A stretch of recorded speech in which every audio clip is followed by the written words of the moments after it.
ঘরের পাতা দই। আজকে ঘরের পাতা দই দেখাবো তোমাদের, সেটা কীভাবে পরিবেশন করলাম।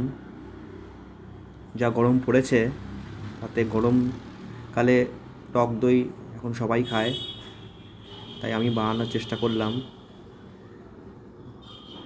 টক দই আর তরমুজ কেটে এটা ডেকোরেশন করলাম। দেখো তোমাদের অবশ্যই ভালো লাগবে ডেকোরেশনটা। কেমন হয়েছে কমেন্টে জানাবে তোমরা সবাই।